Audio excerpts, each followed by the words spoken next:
I found the ring box in my drawer while I was packing. She was standing in the doorway watching me, trying to figure out what I was doing, why I wasn't yelling, why I wasn't asking her to explain. I'd spent 6 months picking out that ring, saved up for almost a year before that, had this whole plan about proposing on our trip to the coast next month. I put the box in my pocket without saying a word. Her face went completely white. She knew. Right then, she finally knew. But let me back up, because you need to understand how I got to that moment, how someone goes from planning a proposal to walking out with everything they own in 2 suitcases. It started the night before, on my birthday, when she told me she had to leave. Not asked, told. We were supposed to have dinner, nothing fancy, just the Italian place we always went to, the one where they knew our order before we sat down. I'd taken the day off work, cleaned the whole apartment, even bought flowers for the table because she liked that kind of thing. She came home around 6, and I could tell something was off immediately. She had that look, the one where she's already made a decision and she's just figuring out how to sell it to you. She said she needed to go see him, not even sitting down, still holding her purse. I was putting plates on the table. I stopped and asked who. I already knew. She told me it was her ex, that he'd called, that he was really struggling, his dad was in the hospital, and he was having a panic attack. She needed to go make sure he was okay. The fork I was holding felt heavy. I reminded her it was my birthday. She said she knew, apologized, but insisted this was serious, that he didn't have anyone else. That part stuck with me. Doesn't have anyone else. Like I wasn't standing right there. Like our plans didn't matter. I asked how long she'd be gone. Just a couple hours. I'll be back before 10. We can still have cake. She kissed me on the cheek and left. I heard her car pull out of the parking lot. I sat down at the table with 2 plates of pasta and waited. 10 o'clock came and went. I called her. No answer. I texted. Nothing. I called again at 11. Midnight. 1 in the morning. Every call went straight to voicemail after the 3rd ring, which meant she was declining them. I knew that. I just didn't want to believe it. I stayed up all night on the couch, watching the door, telling myself there had to be an explanation. Maybe her phone died. Maybe the hospital had bad reception. Maybe she lost track of time. I made up every excuse I could think of because the alternative was too much to handle. She walked in at 7 the next morning. I was still on the couch. She looked tired but not upset, not guilty, just annoyed that I was awake. She dropped her keys on the counter and said hey, apologized that it took longer than she thought. I didn't say anything. I just looked at her. She started making coffee like nothing had happened. She explained his dad was stable now, that he'd been really scared. She couldn't just leave him alone like that. I finally found my voice and told her she didn't answer her phone. She said she knew, that her battery died and she left her charger at our place. Figured I'd understand. Figured I'd understand. Those 3 words did something to me. She figured I'd understand that she spent the night with her ex on my birthday. Figured I'd be fine with it. Figured I'd just accept whatever explanation she gave me, because I always did. I asked where she was. She said at his place, that he couldn't be alone, he was really depressed. I said it out loud then, made it real. You stayed the night. She told me he needed someone, then added the kicker, that I'd understand if I trusted her. There it was. The twist. Suddenly, I was the problem. I was the one who didn't trust her. I was the one making it weird. She'd perfected this move over the past year. This thing where she'd do something that crossed a line and then act like I was unreasonable for noticing. I stood up. My legs felt weak. I hadn't eaten since lunch the day before. I reminded her she told me she'd be back by 10. She said plans change, that I was making this a bigger deal than it was. He was having a crisis. What was she supposed to do? I suggested she could have called me back, answered her phone, come home. She rolled her eyes. Actually rolled her eyes. She said I was being dramatic, that nothing happened, they just talked. He was upset, and she was there for him as a friend. That's what decent people do. Decent people. I walked past her into the bedroom. She followed me asking where I was going. I didn't answer. I pulled my suitcase out from under the bed and started filling it with clothes. My hands were shaking, but I kept moving, kept packing, because if I stopped I'd have to think about what I was doing, and I couldn't afford to think. She asked what I was doing. Her voice changed now, the annoyed tone gone, replaced with something nervous. She told me to talk to her, asked why I was packing. I opened my drawer to grab socks and saw the ring box. Small, black velvet, sitting right there where I'd hidden it 3 weeks ago. I'd been looking at it every morning, imagining her reaction, playing out the proposal in my head. I picked it up and put it in my pocket. She saw it.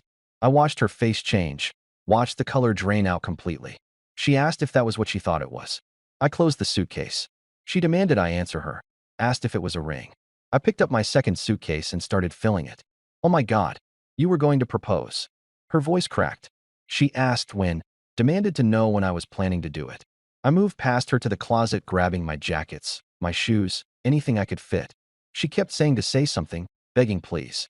I zipped both suitcases closed and stood up. She was crying now, real tears, not the manipulative kind she'd used before when I'd caught her texting him late at night, when I'd seen his name pop up on her phone during dinner, during movies, during every moment we were supposed to be together. She said I couldn't leave, that we could fix this. She'd stop talking to him, promised. She pulled out her phone, showed me his contact, said look, she'd delete everything right now. Please just give her a chance. Her hands were shaking as she held up the screen. I didn't even glance at it. I'd seen this performance before. The dramatic gestures. The promises that lasted exactly as long as it took for me to calm down. She said she needed me to understand that he was really struggling.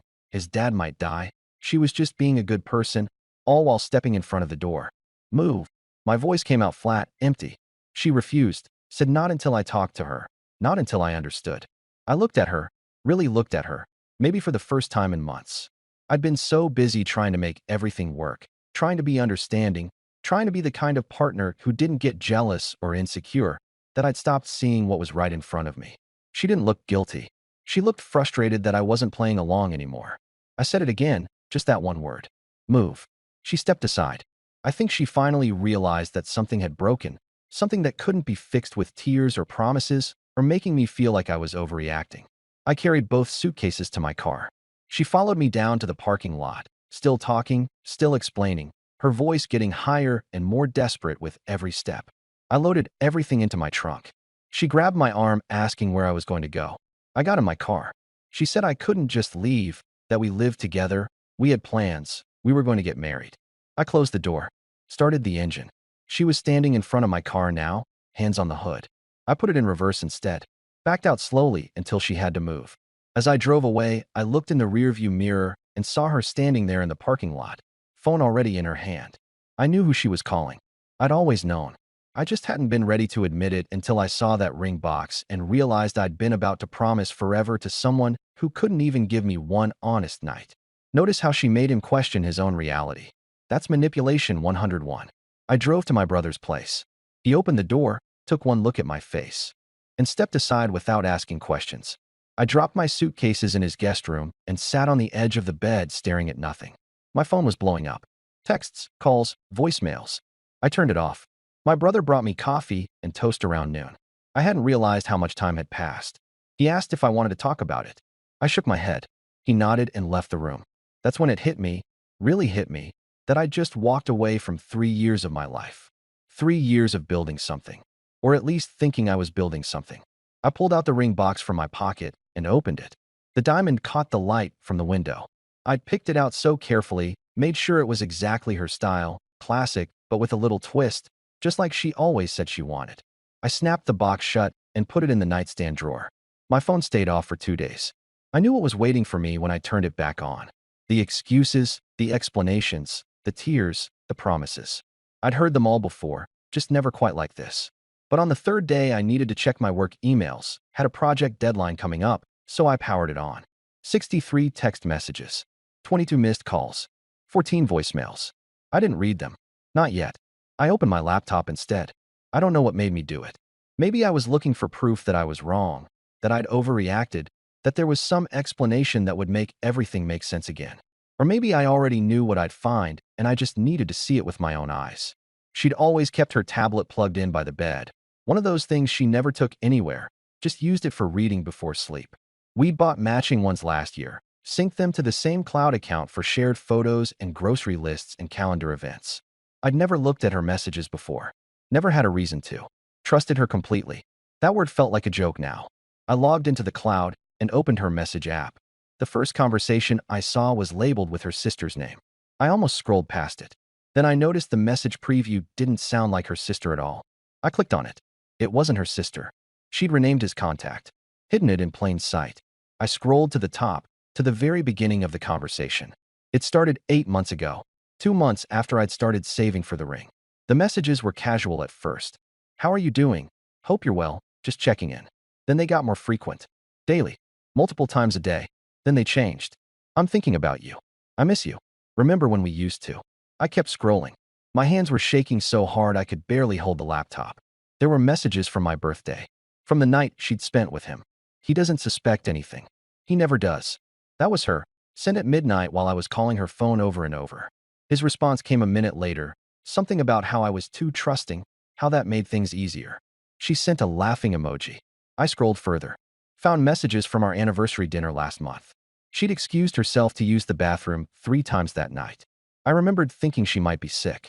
She wasn't sick. She was texting him, telling him she wished she was with him instead, telling him the restaurant was nice, but she'd rather be at their spot. Their spot. They had a spot. I kept reading. There were messages from the week I'd picked up the ring. I'd been so excited, could barely keep it secret, kept almost telling her a dozen times. She'd noticed something was up, asked if everything was okay. I'd said everything was perfect. That same night she'd messaged him about how I seemed happy lately, how that made her feel guilty, but not guilty enough to stop. Not guilty enough to stop. I found photos. Not the kind you'd expect, though there were some of those too. But mostly just regular photos. Them at coffee shops. Them on hikes. Them at the beach. The beach we'd talked about going to for months, but never made it to because she said she was too busy with work. She wasn't too busy. She was going with him. There was a photo from 3 weeks ago. Her hand held up to the camera, showing off her nails. New manicure, she'd told me. Treated herself. In the background of the photo, barely visible, was a hotel room. I zoomed in. Could make out the edge of a bed, a lamp, a painting on the wall. I recognized that painting. I'd seen it before when I'd suggested that boutique hotel downtown for our anniversary. She'd said it was too expensive, not worth it. But there it was in the background of her photo. I checked our credit card statements. Found the charge. She'd put it on our shared card. I'd paid for half of her hotel room with him. I slammed the laptop shut. Stood up. Sat back down. My brother knocked on the door asking if I was okay. I wasn't okay. I was the furthest thing from okay. But I told him I was fine. He didn't believe me, but he left anyway. I opened the laptop again. I had to know everything. Had to see the whole picture. The messages went back further than 8 months, I realized. She'd deleted the earlier ones, but I could see references to them. Inside jokes. Callbacks to conversations that weren't in the thread anymore. They'd never really broken up. Or if they had, they'd gotten back together long before she met me. Maybe while she was with me. I found a message from a year ago. She'd sent him a photo of her engagement ring finger, bare, with a caption about how it wouldn't stay that way forever, but she was enjoying her freedom while it lasted. Freedom. While she was living with me. While I was putting her name on the lease. While I was introducing her to my family as the person I was going to marry. There were messages about me. So many messages about me. How I was safe. How I was stable. How I was exactly what she needed for the future she wanted. But he was what she needed for everything else. He asked her once why she didn't just leave me. Her response was clinical. Cold. She said I had a good job, good credit, wanted the same things she wanted, house, kids, suburban life. He didn't want those things. He wanted to travel, work odd jobs, live without plans. She wanted both. So she was taking both. There was a message from 6 months ago, right after I told her I loved her family, loved how close we'd all gotten. She'd screenshotted my text and sent it to him with a comment about how easy I was to please, how I bought into the whole thing without question. He'd responded asking if she ever felt bad. She said sometimes, but not enough to change anything. Not enough to change anything. I found messages from last month, from the night we'd gone to see her parents for dinner. Her mom had pulled me aside, told me how happy she was that her daughter had found someone like me, someone solid, someone who'd take care of her. I'd felt so proud, so honored. That night, after we got home, after I'd fallen asleep, she'd messaged him about how suffocating it all felt, how she couldn't wait to see him, how she needed a break from playing house. Playing house. That's what I was to her. A game. A role she performed. I scrolled to the most recent messages. From 2 days ago, the morning after I'd left. She told him about the ring, that I'd found it, that I'd walked out, that everything was falling apart. He'd asked what she was going to do. She'd said she needed to fix it, get me back, at least until things were more settled. At least until things were more settled. Not because she loved me. Not because she was sorry. Because the timing wasn't right yet. I kept reading. There was another message from later that same day. Your ring looked so beautiful on my hand when we tried it on. Wish you'd been the one giving it to me. My ring. The ring I'd spent a year saving for. She'd shown it to him. Let him see it. Probably laughed about it. I understood then. She wasn't sorry she'd hurt me. She was sorry she'd gotten caught before she was ready. Before the house was bought, before the wedding was planned, before I was locked in completely. I was an investment, a retirement plan, something to fall back on when the excitement wore off. I closed the laptop, grabbed my phone, scrolled through her messages without reading them. They all said the same thing anyway. Different words, same meaning. Come back, let me explain. You're overreacting, nothing happened. I love you, we can work through this. But I'd seen the truth. I'd read it in her own words. And I knew exactly what I had to do next. Sometimes the truth isn't in what people say to your face. It's in what they write when they think you'll never see it. I spent the next week at my brother's place planning everything out. Not in anger, not in revenge, just in cold practical steps. I made a list, called my landlord first, explained the situation without drama, told him I needed to break the lease early or find a way to get her off it. He was understanding, said if we both agreed he could draw up new paperwork, or I could find someone to take over my half. I thanked him and hung up, canceled the coast trip, got a partial refund, separated our phone plan, changed my passwords, bank accounts, streaming services, everything. Removed her access to my credit card. Every shared thing we had, I quietly untangled. My brother watched me work through the list and asked if I was doing okay. I told him I was fine. He said I seemed too calm. Maybe I was. Or maybe I'd already done all my processing in that guest room staring at her messages. Maybe there was nothing left to feel. On the 8th day, I went back to the apartment. My apartment now, at least for the next few weeks until I figured out the lease situation. I'd texted her the day before, told her I'd be coming by at 2, asked her to be there. She responded immediately, said she'd be there, asked if we could talk. I didn't respond. She was waiting when I arrived. Sitting on the couch, our couch, looking small and scared. She'd been crying, I could tell. Her eyes were red. She stood up when I walked in, started to say something. I held up my hand, pulled out my laptop, set it on the coffee table, opened it to her messages. The ones I'd screenshotted, saved, organized. I turned the screen toward her. I read everything. Her face changed, went from hope to panic in less than a second. She looked at the screen, then at me, then back at the screen. Her mouth opened, but nothing came out. I watched her scroll through the screenshots, watched her realize how much I knew, how long I'd known. She tried to close the laptop. I didn't stop her. Didn't matter. I'd already seen it all. She started talking fast.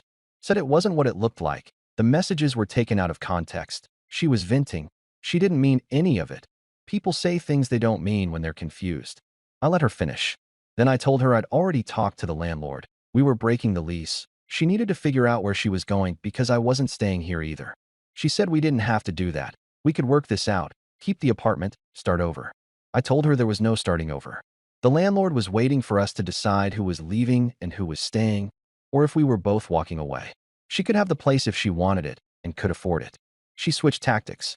Said we could go to counseling, work through this, couples therapy. She'd do anything. She reached for my hand. I stepped back, asked her why. Just why? If she wanted him, if she loved him, why didn't she just leave? Why drag me into it? Why let me buy a ring? Why let me plan a future? She didn't have an answer at first. Then she said something about being scared, about not knowing what she wanted, about thinking she could have both. I told her she couldn't. She never could. She asked about the ring, if I still had it. I said I did. She asked if there was any chance, any possibility that we could start over, that I could forgive this. I looked at her, really looked at her, saw her the way I should have seen her months ago. Someone who'd made a choice every single day to lie to me. Every text, every late night, every time she came home and kissed me like nothing was wrong. Those were all choices. No, that was all I said. Just no. She started crying harder. Real tears this time, I think. Not because she was sorry, because she was losing something she'd wanted to keep. The safety net. The backup plan. She asked where she was supposed to go. I suggested her ex's place since she spent so much time there anyway. That made her angry. She said I was being cruel. I almost laughed. Cruel. I'd been sleeping next to her for months while she counted down the days until I'd propose, until she'd have everything locked down, until she could stop pretending so hard. And I was being cruel. She tried a different approach. Said her family loved me. Asked what I was going to tell them. I said I'd tell them the truth if they asked, but I wasn't going to broadcast it. That was between her and them. She looked relieved for a second, then scared again. Asked what I meant by if they asked. I told her I'd already started getting messages from mutual friends. Word was spreading. Not from me, but from someone. Maybe someone from his circle. Maybe someone had seen them together. Maybe she'd confided in the wrong person. Didn't matter. People were starting to ask questions. Her perfect image was cracking. She begged me not to show anyone the messages. Said it would ruin her. I closed my laptop and put it back in my bag. Told her I wasn't going to show anyone anything. I didn't need to. She'd done this to herself. I grabbed the last few things I'd left at the apartment. My books. Some photos. My coffee maker. She followed me around asking what she was supposed to do now. How she was supposed to fix this. I told her that wasn't my problem anymore.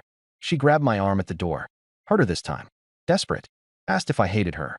I pulled my arm away gently. Told her I didn't hate her. I just didn't trust her. And without trust, there was nothing left to save. She asked if I'd ever loved her. That question sat heavy between us. I had loved her. Or I'd loved who I thought she was. The version she'd shown me. The one who wanted the same future I wanted. But that person didn't exist. Never had. I told her I loved someone who wasn't real. She said she was real. I said no. She was just good at pretending. I left. She didn't follow me this time. I drove back to my brother's place and felt nothing. No anger. No sadness. Just empty. My brother asked how it went. I said it was done. He asked if I wanted to talk about it. I said no. We ordered pizza and watched a game on TV and didn't mention her once. Over the next few weeks, things settled into a strange new normal. She ended up keeping the apartment, said she'd get a roommate to help with rent. I moved into a smaller place across town, 1 bedroom, cheaper rent, closer to work. Didn't need the space anymore. Fresh start. Sold the ring back to the jeweler. Got about 60% of what I'd paid. Used the money for new furniture. Started taking evening walks around my new neighborhood. Nothing intense, just walking, listening to podcasts, clearing my head. My brother suggested I try meeting new people when I was ready. I told him I wasn't there yet. He said that was fine, but when I was ready, he knew some people. I appreciated that he didn't push. Her texts eventually stopped. Took about 3 weeks. The first week was constant. Apologies, explanations, promises. Second week was anger. Accusations that I'd given up too easily, that I never really loved her, that I was cold and unforgiving. Third week was bargaining again. Final desperate attempts at fixing something that couldn't be fixed. Then silence. I heard through mutual friends that she'd moved in with him. The ex. Her real choice. Someone told me they'd seen them at a bar together, that she seemed happy. I didn't ask for details. Didn't want them. Another friend mentioned she'd been telling people I'd left her without explanation, that I'd just walked out one day over nothing. I didn't correct the story. Let her have whatever narrative she needed. About 2 months after everything ended, I ran into her mom at the grocery store. She looked uncomfortable. Asked how I was doing. I said I was good. She said she was sorry things didn't work out. I told her I was sorry too. She hesitated, then asked if her daughter had really done what she'd heard. I didn't answer directly. Just said sometimes people aren't who we think they are. She nodded slowly. Said she'd always liked me. Hoped I'd find someone who deserved me. I thanked her and moved on. That interaction sat with me for days. Her own mother had heard something. Had pieced it together. The perfect image had completely shattered. I found myself thinking about the ring sometimes. About the proposal I'd planned. The speech I'd practiced in my head. The future I'd imagined. It felt like someone else's life now. Someone naive. Someone who believed too easily. But I didn't regret walking away. Not for a second. Not when I saw those messages. Not when I understood I was just a placeholder. A safe option while she kept her real life hidden. Because the moment I stopped forgiving, stopped making excuses, stopped trying to understand the incomprehensible, everything became clear. She'd thought I'd never leave because I always forgave. Because I was safe. Stable. Predictable. Easy. She'd thought wrong. And now she was living with her choice, and I was living with mine. The difference was I could sleep at night. Walking away isn't giving up. Sometimes it's the only way to save yourself. Do you think he was too cold, or did she deserve exactly what she got? What do you think about this story? Let me know in the comments. Drop a like, and don't forget to subscribe for more real-life stories.